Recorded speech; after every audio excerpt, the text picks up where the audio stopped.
은혜를 사모하여 주님의 보좌 앞으로 나아갑니다.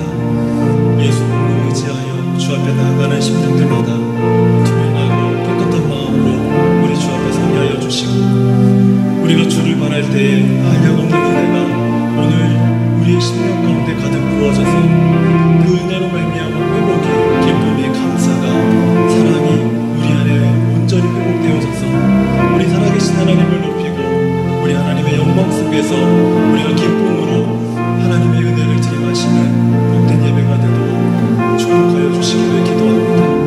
하나님의 놀라우신 은혜가 각 심령들 가운데 임하는 시간이 되게 하여 주시옵소서. 예수님의 이름으로 기도합니다.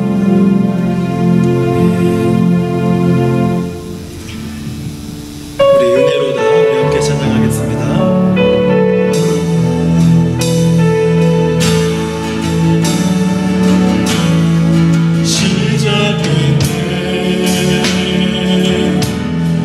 주님의 능력이 내 삶을 다스려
찬양하겠습니다.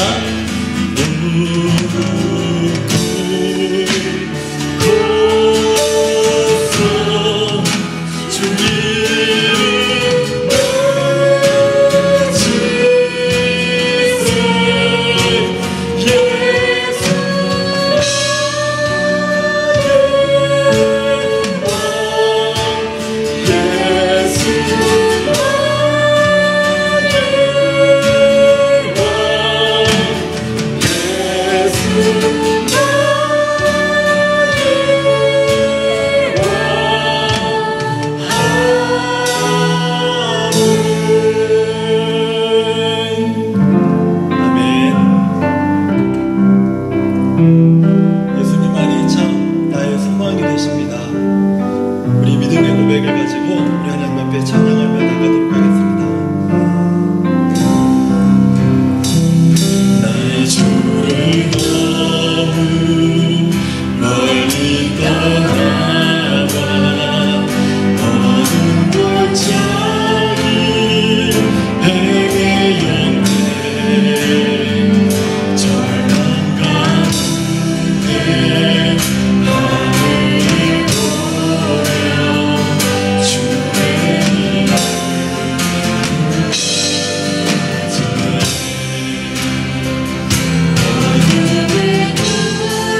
예수님은 나의 찬송왕이십니다.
그의 이름에 합당한 영광을 돌리며 거룩한 옷을 입고 여호와를 찬송하라. 그의 거룩함을 기억하며 감사하라. 하나님은 영이시니 예배하는 자가 영과 진리로 예배할지니라. 사랑하는 성도 여러분, 우리 하나님께서 기뻐 받으시는 예배는 상한 마음과 통회하는 심령이라고 말씀하십니다. 지금 성령께서 우리 마음속에 깨닫게 하시는 한 주간의 제목들을 가지고 예수 그리스도의 십자가 앞에 진실한 마음으로 우리 다 함께 참여하는 기도를 드리겠습니다. 함께 기도하겠습니다. 사랑하신 하나님 아버지, 감사합니다. 오늘 우리가 주 앞에 나아갈 때에 거짓된 마음이 아니라 하나님 정직한 영을 따라 나아가게 알려주시고, 감추인 마음이 아니라 투명한 영을 따라 우리가 하나님 앞에 나아가는 시간 되게 하여 주시옵소서. 우리의 자신을 살피고 허물을 살피며 아버지 하나님 돌아보며 우리 하나님 앞에 정직하게 우리의 연약함을 고백하고 하나님 예수 그리스도의 십자가를 의지하여 참여하는 심령들마다 깨끗함과 거룩함을 하나님 하여 주시옵소서. 하나님 모든 죄 악에서 우리를 사하여 주신 예수 그리스도의 십자가의 은혜가 오늘 시간 우리를 주장하여 줘서 어떠한 정죄도 없게 하여 주시고 어떠한 허물도 주 앞에 부끄럽지 않게 하여 주옵시고, 우리가 정직한 마음을 따라 투명한 마음으로 하나님 앞에 설 때에 예수의 능력으로 사함받는 은총을 더 깊이 감사하며 나아가는 시간 되도록 하나님 도와주시옵소서. 우리가 주 앞에 감추인 지향이 없게 하여 주시고 숨기는 마음이 없게 하여 주시고 오직 하나님 투명하고 정직한 마음으로 우리 주님을 찾을 때 우리 주께서 주시는 회복과 죄사함의 은총이 오늘 우리 가운데 충만하도록 인도하여 주시옵소서.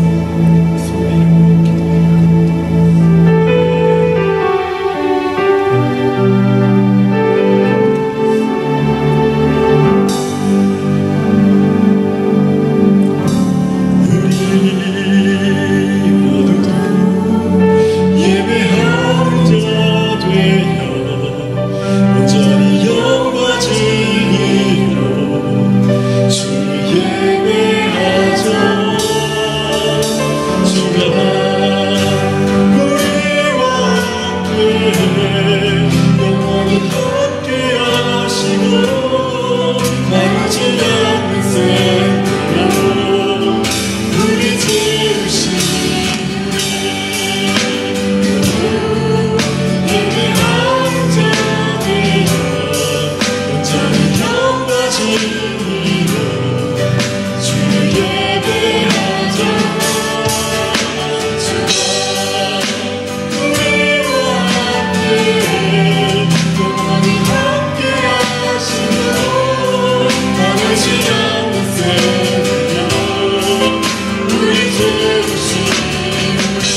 우리들에게 주시는 하나님의 말씀은 스가랴서 8장 1절에서 8절까지입니다. 스가랴서 8장 1절에서 8절까지. 찾으셨으면 다 함께 읽겠습니다. 시작. 만군의 여호와의 말씀이 임하여 이르시되 만군의 여호와가 이같이 말하노라. 내가 시온을 위하여 크게 질투하며 그를 위하여 크게 분노함으로 질투하노라. 여호와가 이같이 말하노라. 내가 시온에 돌아와 예루살렘 가운데 거하리니 예루살렘은 진리의 성읍이라 일컫겠고 만군의 여호와의 산은 성산이라 일컫게 되리라. 만군의 여호와가 이같이 말하노라. 예루살렘 길거리에 늙은 남자들과 늙은 여자들이 다시 앉을 것이라. 다 나이가 많으므로 저마다 손에 지팡이를 잡을 것이요 그 성읍거리에 소년과 소녀들이 가득하여 거기서 뛰놀리라. 만군의 여호와가 이같이 말하노라. 이 일이 그날에 남은 백성의 눈에는 기이하려니와 내 눈에야 어찌 기이하겠느냐. 만군의 여호와의 말이니라. 만군의 여호와가 이같이 말하노라. 보라, 내가 내 백성을 해가 뜨는 땅과 해가 지는 땅에서부터 구원하여 내고 인도하여다가 예루살렘 가운데 거주하게 하리니 그들은 내 백성이 되고 나는 진리와 공의로 그들의 하나님이 되리라. 아멘. 스가랴 선지자 하면은 좀 생소하신 분들이 있을지 모르겠습니다. 이 스가랴 선지자는요, 이또라는 사람의 손자인데 제사장 가문의 사람입니다. 근데 남유다가 멸망을 한 후에 바벨론 포로 시기에 바벨론에서 태어나서 자랐고 또 수룹바벨과 함께 예루살렘으로 귀환한 사람이 바로 스가랴 선지자입니다. 스가랴라고 하는 이름의 뜻은 하나님께서 기억하신다 라는 뜻이에요.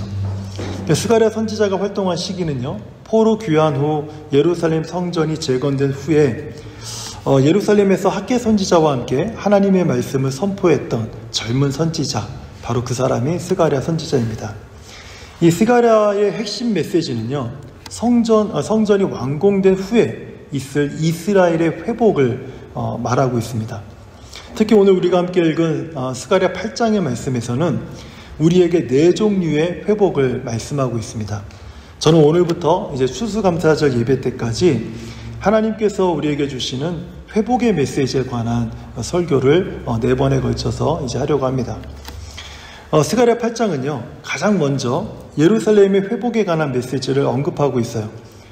예루살렘은 어떤 도시였는가 하면 예루살렘은 하나님의 성전이 있는 도시였습니다. 예루살렘은 매일 하나님께 드려지는 제사가 있는 도시였고, 그러니까 즉 예배가 매일같이 있는 그런 도시가 예루살렘이었어요. 그리고 제사장들이 거기 머물러서 백성들에게 율법, 하나님의 말씀을 가르치면서 말씀이 왕성한 도시, 바로 그곳이 예루살렘이었습니다. 무엇보다 예루살렘은 예배를 받으시는 하나님의 임재를 상징하는 도시이기도 했습니다.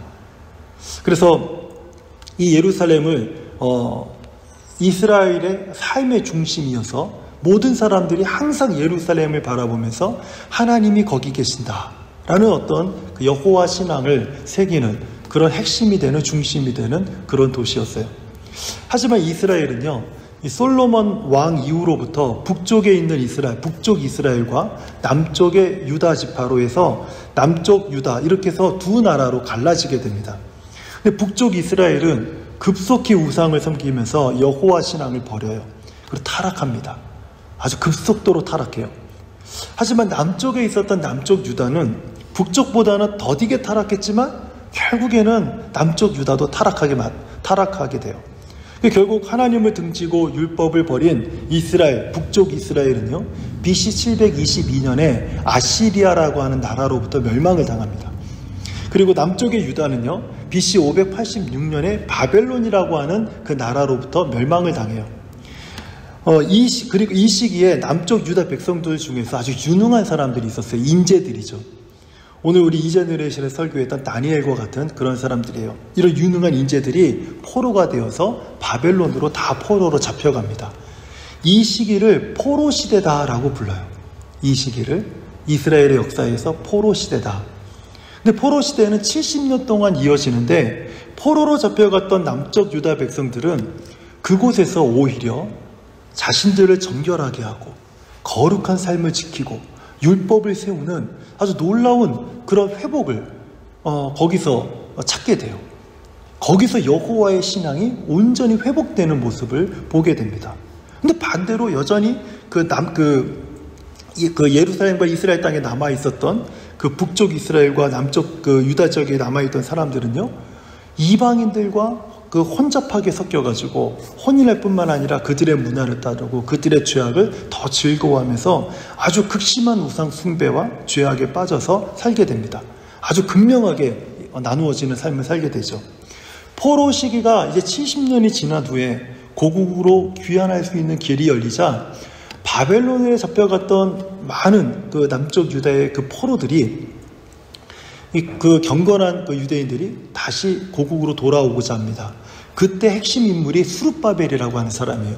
그 스룹바벨을 중심으로 해서 1차 귀환이 시작이 됩니다. 이렇게 귀환이 시작되는 이 시기를 포로 귀환 시대라고 합니다. 1차 귀환 때 바벨론에서 예루살렘으로 돌아왔던 이 경건한 유대인들이 딱 예루살렘에 와서 보니까 성전이 다 무너져 버린 거예요. 도시는 폐허가 됐습니다. 그곳 주민들은 죄악된 이방인의 삶을 살고 있어서 도저히 함께 무엇인가를 하기가 어려운 상황이 되어 있는 상황이에요. 그 포로 귀환 시대의 예루살렘 도시는요, 어떤 도시가 됐냐면 이제 더 이상 하나님의 말씀이 없어요. 말씀을 찾는 사람도 없습니다. 그저 하나님의 진노로 버려진 폐허가 된 성읍이 되어버렸어요. 하나님의 임재? 그것은 생각조차 못합니다. 이런 예루살렘 성읍을 향해서 이제 스가랴 선지자가 하나님의 말씀을 딱 선언을 하는 거예요. 폐허가 되어 있고 황무지와 같은 그런 도시를 향해서 이제 겨우 성전을 재건했다라고 하는 아주 보잘것없는 그 성전을 중심으로 모여있는 사람들을 향해서 스가랴 선지자가 일어나서 외칩니다. 여러분, 이제부터 예루살렘은 여호와가 거하시는 성읍이 될 것입니다. 이제부터 예루살렘은 진리의 성읍이라고 일컫게 될 것입니다. 이제부터 예루살렘은 여호와의 거룩한 산, 성산이라고 부르게 될 것입니다. 이것은 만군의 여호와의 말씀입니다. 이렇게 스가랴가 다 외치기 시작하는 거예요. 스가랴의 선지자는요, 여기서 딱 멈추지 않고 계속 이어서 그 하나님의 말씀을 외치는데, 여러분, 이뿐만 아닙니다. 이제부터 예루살렘의 노인들이 길거리에 앉아 평안히 쉬는 도시가 될 것입니다. 심지어 사람이 장수하는 도시가 될 것입니다.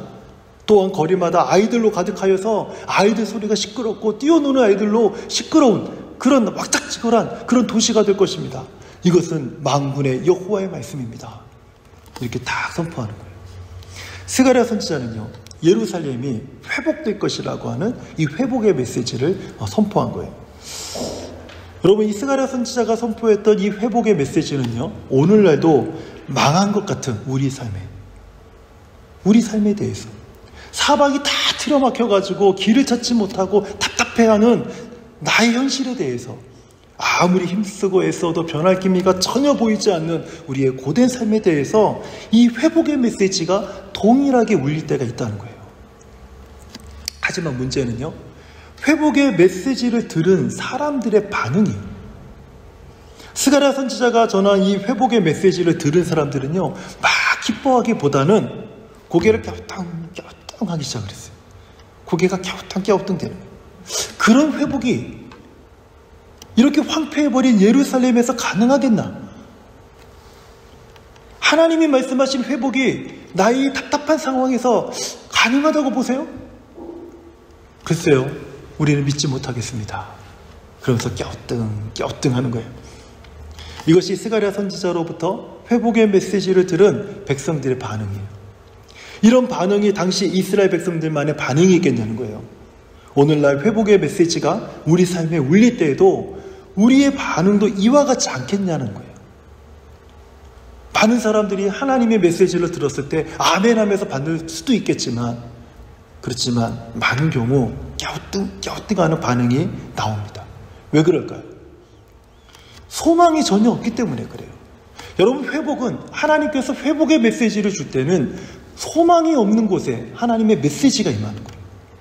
그렇기 때문에 사람들이 소망 없는 성읍을 바라보면서 회복을 바라보지 못하는 거예요. 그러니까 갸우뚱하는 거예요.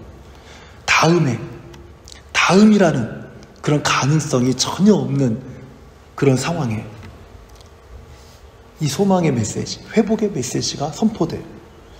다음이 없으면 무엇이 없는 겁니까? 내일이 없는 거잖아요. 내일이 없는 사람들이 어떻게 회복을 꿈꾸며 살겠습니까? 그들에게 회복의 메시지가 선포됐을 때 갸우뚱 하는 거예요. 근데 우리도 마찬가지 아닙니까? 이래저래 생각해보고 조그만 가능성이라도 있으면 그 지푸라기라도 잡고 싶은 심정으로 이 회복의 메시지를 의지하게 될 텐데 아무리 생각해봐도 불가능해요. 근데 자꾸 된다고, 가능하다라고 자꾸 하나님이 말씀하신다면, 그리고 목사님이 강대상 그렇게 막 얘기한다면 뭐 좋은 말이니까 좋은 말이니까 끄떡끄떡할 수 있지만 마음으로는 계속 갸우뚱하는 거예요. 하나님께서 아무리 우리 삶과 가슴에 울리도록 이 희망과 회복의 메시지를 주셔도 정말 그 말씀대로 되겠어? 이렇게 불신하거나 하나님이 우리 형편을 몰라도 너무 모르는 거 아니야? 하나님 너무 고대 하나님 아니야? 21세기는 불가능한데 그것이? 이러면서 갸우뚱하는 모습이 우리 삶에서 낯선 모습이냐는 거예요. 이것이 혹시 자연스러운 모습이 아니냐는 거예요. 우리가 많은 사람들이 회복의 메시지를 들어도 고개를 갸우뚱하는 모습이 자연스럽게 되는 이유는 아무리 생각해봐도 누가 봐도 불가능하기 때문에 그렇습니다. 이것을 오늘 본문에서는 기이하다 이렇게 표현해요. 기이하다. 스가랴 8장 6절 한번 보세요. 만군의 여호와가 이같이 말하노라. 이 일이 그날에 남은 백성 눈에는 기이하려니와. 기이하다. 이것은요, 믿기 어렵다라는 뜻이에요. 믿기 어렵다. 그럼에도 스가랴 선지자가 회복의 메시지를 담대하게 선언하는 이유가 무엇인가요? 스가랴 선지자가 바보가 아닌 이상 자기도 알죠. 나도 알고 너도 알고 우리 모두 다 아는 이 모든 상황 속에서 회복이 불가능한 이 상황 속에서 회복의 메시지를 전하는 선지자는 왜 알면서도 왜 그 메시지를 전할까요? 오늘 본문을 자세히 보면요, 스가랴 선지자는 8장 1절부터 8절까지 힘있게 거듭거듭 반복하면서 사용하는 하나의 문장이 있습니다. 이것 때문에 스가랴 선지자도 알아요. 회복이 불가능하다라는 거. 여기에는 내일이 없다라는 거 그 선지자도 압니다. 그럼에도 불구하고 이 하나의 문장 때문에 이것을 거듭거듭 반복하면서 힘있게 회복의 메시지를 전하고 있는 거예요. 그것이 무엇입니까? 만군의 여호와가 이같이 말하느니라. 이 문장이 희망과 회복의 메시지 앞에 계속 붙어서 따라 나와요. 이거 누가 말하는 겁니까? 내가 말하는 게 아니라 만군의 여호와가 이같이 말하노라. 그러니까 스가랴 선지자는 사람들이 듣기에 기이한 말을 할 때마다 이것은요, 만군의 여호와께서 말씀하시는 것입니다. 사람들이 기이한 말을 할 때마다, 기이한 말을 들을 때마다 이것은 만군의 여호와께서 하시는 말입니다. 사람들이 생각하기에 너무 기이한 말을 기이하게 들릴 때마다 이것은 만군의 여호와께서 하시는 말씀입니다. 이렇게 계속해서 반복해서 얘기하는 거예요. 여러분, 성경에서 만군의 여호와라고 하는 이 용어가 사용될 때는요, 이것은 전쟁 용어입니다. 군사 용어이기도 해요. 실제적으로 성경은 영적 전쟁이 예상되거나 영적 전쟁이 일어났을 때 만군의 여호와의 이름이라는, 만군의 여호와라는 이름을 사용합니다. 여호와 이레라든지 이런 이름을 쓰지 않아요. 그 상황에 맞는 이름을 쓰는데 그때는 만군의 여호와라는 이름을 쓰는 거예요. 만군의 여호와라는 이름이 언급될 때는 하나님께서 싸우시고 승리하시는 하나님이시다라는 것을 알려주는 거예요. 다윗이 골리앗을 향해서 막 돌진하며 나가지 않습니까? 그때 너는 창과 단창으로 내게 나오니와 나는 이스라엘 하나님 누구요? 만군의 여호와 이름으로 내게 가노라. 이게 적절한 용어입니다. 적절한 용어예요. 그때 사용되는 용어가 만군의 여호와예요. 나를 위해서 싸우시고 이기시는 하나님의 이름으로 너에게 달려가노라. 이때 만군의 여호와라는 이름을 사용하는 거예요.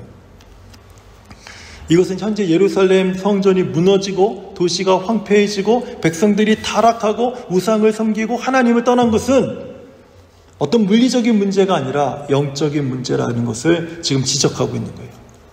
그래서 이제 만군의 여호와께서 예루살렘의 회복을 가로막는 모든 악한 영적 세력들을 무너뜨리시겠다. 라는 하나님의 의지를 가지고 선포하는 겁니다. 또한 예루살렘을 황폐하게 만들고 죄악으로 타락하게 만든 모든 영적 대적들을 다 쫓아내시겠다라고 하는 하나님의 의지, 그 의지를 스가랴가 선언하고 있는 거예요.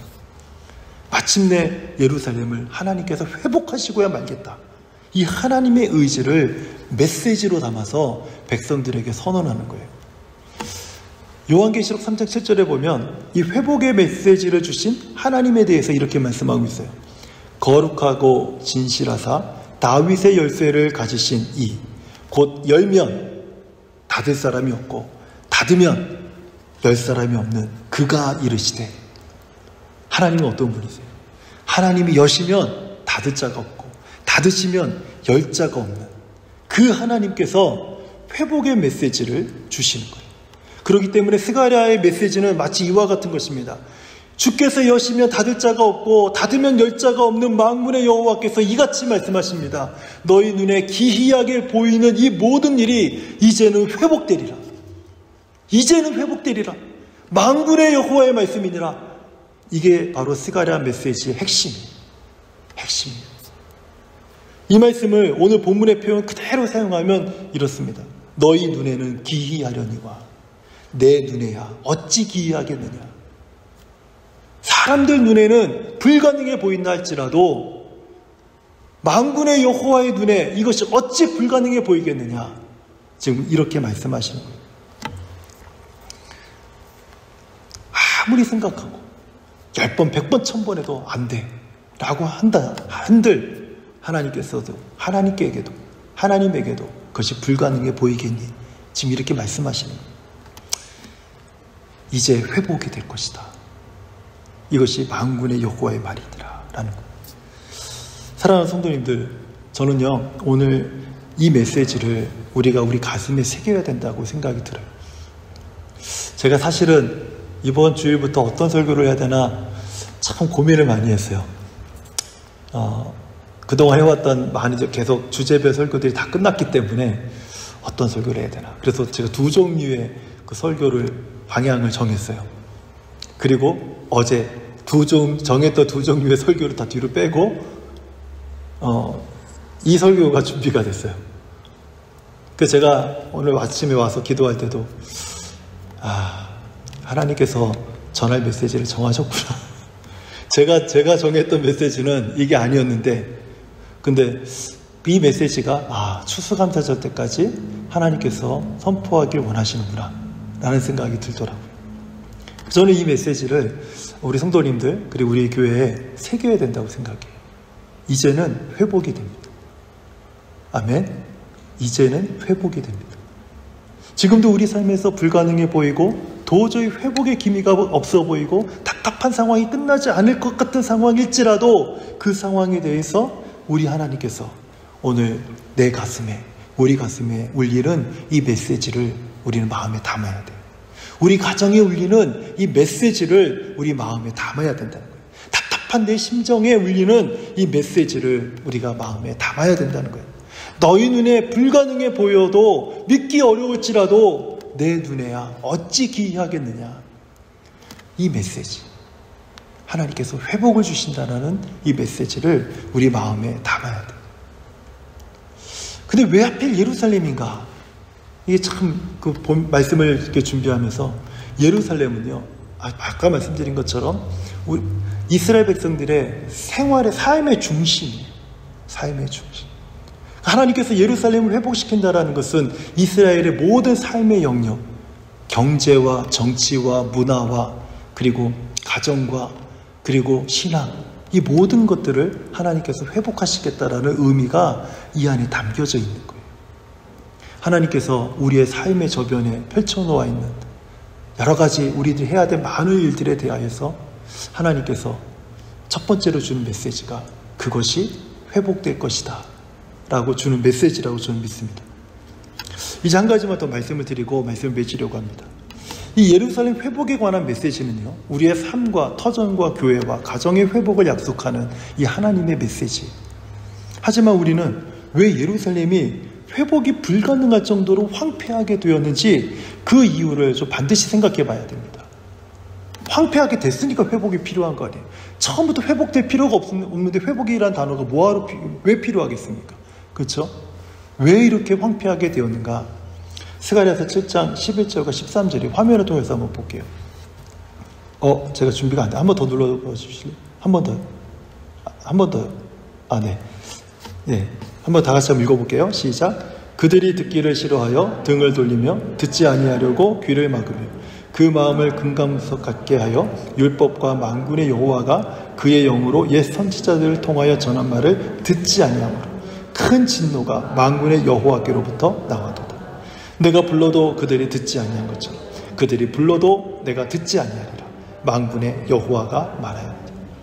왜 예루살렘 성읍이 이렇게 황무지로 변했습니까? 하나님의 말씀을 듣기 싫어해서 등을 돌렸다는 거예요.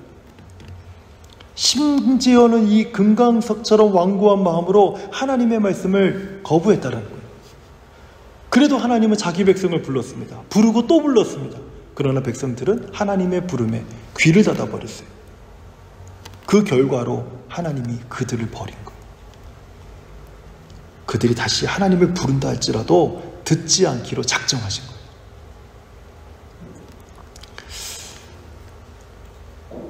이스라엘이라고 한 땅은요, 그 땅은 도저히 하나님의 보호가 없으면 살아남을 수 없는 땅이에요. 그동안 제가 약간의 성경 탐험을 통해서 지도를 기억하시는 분이 있을지 모르는데, 잘 보세요. 여기가 갈릴리 바다, 요단강 사해, 요 밑에가 이집트, 저 위에가 아수르예요. 그 고대에 있어서 가장 강한 나라들이 남쪽과 북쪽에 차지하고 있고 왼쪽은 지중해, 이쪽은 아라비아 사막이에요. 이집트가 북쪽으로 영토를 확장하려면 반드시 이스라엘 땅을 지나가야 되고, 저쪽 아수르나 바벨론이 남쪽으로 영토를 확장하려면 반드시 이스라엘 땅을 지나가야 돼요. 하나님의 보호가 없이는 도저히 살아남을 수 없는 땅. 그 땅에서 백성들이 하나님의 말씀에 귀를 닫고 등을 돌리고 불러도 대답하지 않아 하나님이 그들을 버린 거예요. 그냥 가만히 두신 거예요. 그럼 결과가 어떻게 되겠어요? 말 그대로, 지형 그대로 위에 있는 아수르가 722년에 내려와서 북이스라엘을 멸망시키고, 신흥 바벨론 이쪽에서 일어나서 아수르를 점령하고 다시 BC 586년에 내려와서 남쪽 유다를 점령하고. 이건 자연스러운 일입니다. 자연스러운 일이에요. 이 자연스러운 일이 일어났는데 왜 일어났는가? 그전에는 왜 안 일어났는가? 하나님의 보호가 이스라엘 땅을 덮고 있었던 거예요. 그 말씀이 지금 이걸 얘기하고 있는 거예요. 그냥 하나님 내버려 두셨다는 거예요. 내버려 두셨다. 그런데 하나님이 잠깐 동안의 징계로 예루살렘이 잠깐 동안 하나님 내버려 두셨을 때 이렇게 황폐해졌는데, 하나님이 이제 이 백성의 음성을, 이 백성이 하나님을 찾는 그 부름과 또 하나님의 음성을 이 백성들이 듣기를 원하시는 거예요. 그래서 하나님의 진심이 어디에 나와 있냐면 오늘 본문 7절 8절에 있습니다. 화면을 한번 보세요. 만군의 여호와가 말하노라. 내가 내 백성을 해가 뜨는 땅과 해가 지는 땅에서부터 구원하여 내고 인도하여다가 예루살렘 가운데 거주하게 하리니 그들은 누구 백성이 되어? 내 백성이 되고 나는 누구의 하나님이 되어? 그들의 하나님이 되리라. 이것을 하나님이 회복하고 싶은 거예요. 이게 원래 하나님의 백성들을 향한 하나님의 마음. 그들은 내 백성이 되고 나는 그들의 하나님이 되리라. 하나님께서 우리 삶에서 도저히 불가능한 회복을 일으키시겠다고 약속한 이유가 바로 여기 있어요. 다 불가능하다고 보이는데, 그러나 너는 내 백성이 되고 나는 너의 하나님이 되어서 네가 불가능하다고 생각하는 것, 그것이 어찌 내 눈에야 기이하겠느냐 라고 하나님이 말씀하시는 거예요. 우리가 하나님의 백성이 되고 하나님이 우리 하나님이 되신다는 의미가 무엇인 줄 아세요? 아까 읽었던 스가랴 7장 11절 13절을 반대로 읽으면 돼요. 자, 화면을 한번 보세요. 한번 잘 보세요. 제가 읽어드릴게요. 그들이 듣기를 좋아하며 시선을 고정하여 나의 말을 청종하고 그 마음을 부드럽게 하여 율법과 만군의 여호와가 그의 영으로 옛 선지자들을 통하여 전한 말을 청종함으로 큰 복이 만군의 여호와께로부터 임하였도다. 내가 부르면 그들이 들었던 것처럼 내 백성이 나를 부르면 내가 듣고 그 부름에 응답하리라. 이 말씀을 뒤집어 읽으면 우리는 하나님의 백성이 되고 하나님은 나의 하나님이 된다라고 하는 의미가 되는 거예요. 우리가 주의 백성이 되고 주께서 우리 하나님이 된다는 의미가 바로 이것입니다. 하나님은 이것을 위해서 우리들에게 회복의 메시지를 주시는 거예요. 이제 회복될 것이다. 이제 회복될 것이다. 이는 누구의 말인가? 만군의 여호와께서 이같이 말씀하시느니라. 한번 옆에 있는 분들에게 다시 한번 인사해 볼까요? 이제 회복됩니다. 한번 인사해 볼게요. 이제 회복됩니다. 네, 이제 회복됩니다. 아멘. 불가능해 보이는 그 일들이, 내 삶에 놓여있는 그 일들이 회복이 된다. 그것이 어찌 내 눈에, 하나님의 눈에 기이하겠느냐. 이것이 하나님의 메시지. 이 회복의 메시지를요, 우리가 마음에 담고 이번 한 주간도 우리 주님이 주시는 회복으로 기쁨을 누리는 저와 우리 모든 성도님들 되시기를 주의 이름으로 축원합니다. 살아계신 하나님, 이제 회복이 될 것이다 라고 말씀하시는 이 회복의 메시지를 오늘 우리가 마음에 담고 우리 하나님께서 나의 하나님이 되고 내가 주의 백성이 되고자 하는 심정으로 하나님이 주신 이 메시지를 내 가슴에 담아서 하나님이 주신 회복을 누리고 기쁨을 누리고 더 깊이 하나님을 섬기고자 다짐하는 우리 모든 성도들이 될 수 있도록 도와주시옵소서. 그래서 이번 한 주간에 하나님이 주신 회복 때문에 기쁨이 넘쳐나고 감사가 넘쳐나고 찬양하고 또 하나님을 찾는 우리 모든 성도들 되도록 축복하여 주시옵소서. 예수님의 이름으로 기도합니다. 아멘. 말씀을 기억하면서 주님 마음 내게 주소서 찬양하겠습니다.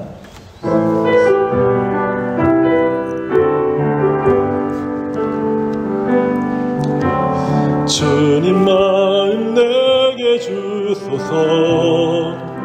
내 아버지 주님 마음 내게 주소서. 나를 향하신 주님의 뜻이 이루어지도록 주님 마음 내게 주소서. 주님 마음 내게 주옵소서. 주님 마음 내게 주소서. 내 아버지 주님 마음 내게 주소서. 나를 향하신 주님의 뜻이 이루어지도록 주님 마음 내게 주소서. 이제는 십자가에서 우리 죄악을 담당하신 예수 그리스도의 은혜와 우리 하나님의 만극하시고 무한하신 사랑과 성령님의 교통과 역사하심이 오늘 스가랴 선지자를 통해서 우리 삶에 회복의 메시지를 주신 하나님의 메시지를 가슴에 품고 주님, 그 메시지대로 이루어질 줄 믿습니다. 내 삶이 회복될 줄 믿습니다. 우리 가정이 회복될 줄 믿습니다. 우리 교회가 회복되고 부흥될 줄 믿습니다. 동일한 믿음으로 같은 마음으로 고백하고 하나님을 섬기기로 다짐하는 우리 사랑하는 모든 성도들 머리 위에와 그의 가정과 스라의 자녀와 하는 모든 일 가운데 에베네셀 교회 위에 이제로부터 영원토록 함께 계실지어다. 아멘.